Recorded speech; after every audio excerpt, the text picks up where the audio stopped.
We've had quite a bit of snow this year, as you can see. You're about 1.5 foot at least. That's after a bunch of settling that's occurred. We've measured 30 plus inches on the roofs earlier this year. In fact, one of my lean-to out the house over there covering my boat, the support beam is broke, so I'm gonna have to replace that.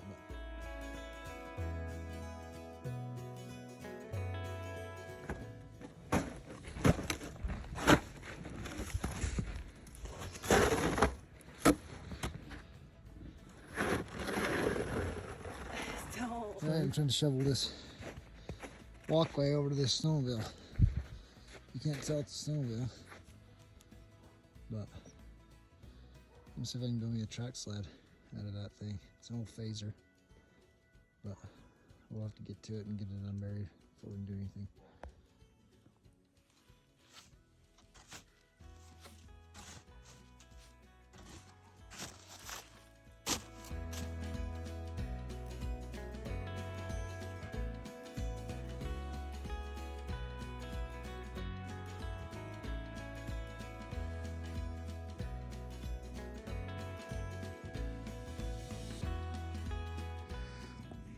Well, there it is. I flipped it over on its back, and I guess that's what we need right there. The track and skid, the lugs aren't very deep on these little 480 Phazers.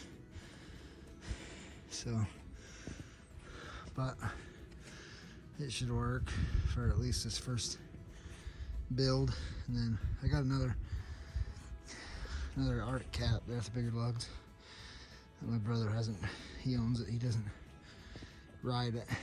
It's been sitting there for years, so if this works out, we might take and see what we can do with that other one with the bigger track. I think it has like a 136. This is probably just a 121. But the other one's got a 136 on it, and it's got deeper lugs.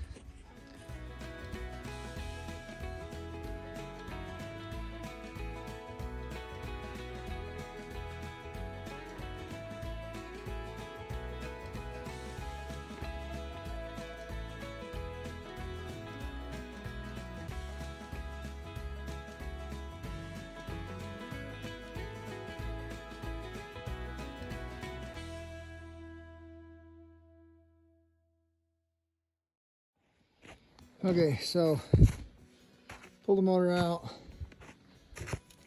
Motor's sitting right there. I'm gonna sell that on eBay, see if I can't fund the purchase of a new 4-stroke Predator motor from Harbor Freight.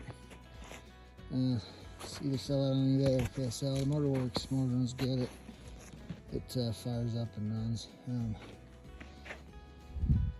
Here's some other parts, some carb, oil tank, and some of the stuff that I've sold in the past on eBay that have sold pretty well. So we'll just do that. There's some plastics. I don't know if we'll get to sell those or not, but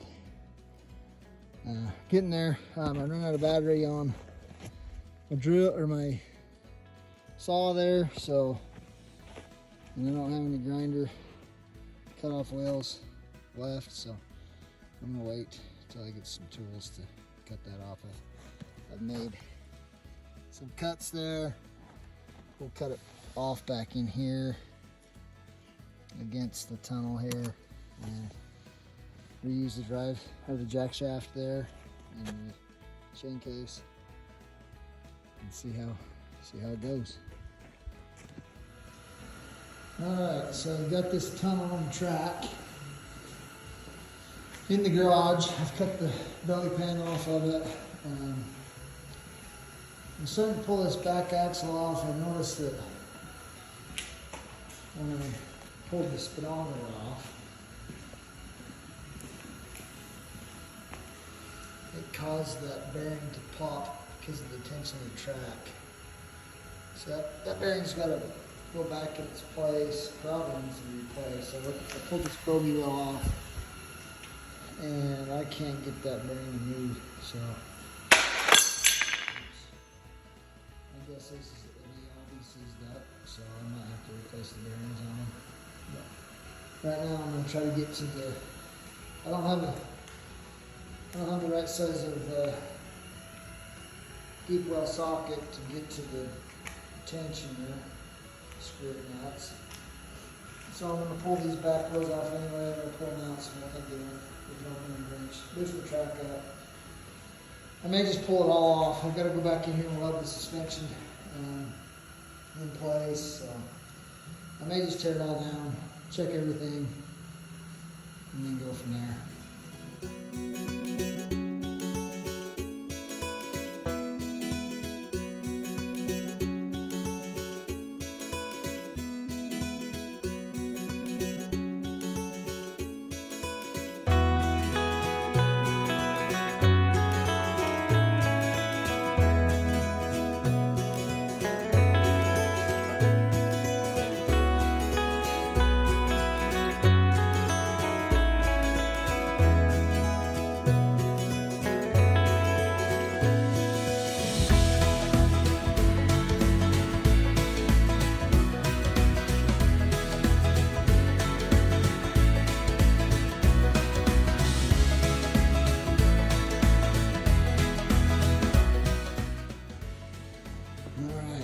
Skid in the house. My wife's not gonna be happy about it, but she's not home and it's cold outside, so I'm gonna take my chances.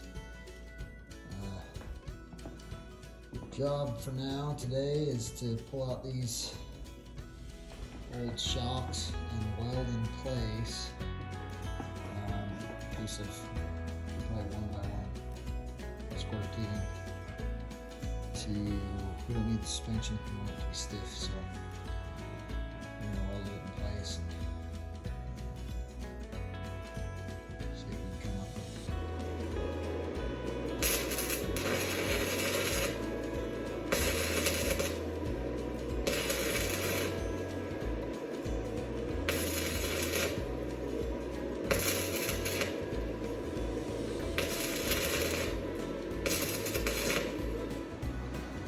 Okay, I welded these braces in place where the suspension was,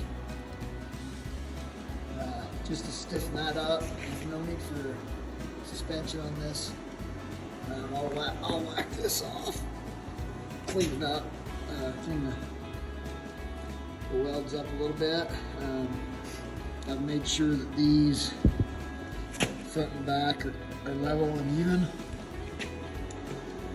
I think what I'm going to do, instead of using that tunnel, I think I'm just going to build my own frame. I might use part of that tunnel to build a floor or something like that, but I'm thinking I'm just going to go ahead and build a frame off of these points here, and then build my own gearbox and stuff to drive the tracks, and we'll see how it goes. I don't know. See what happens when we get into it.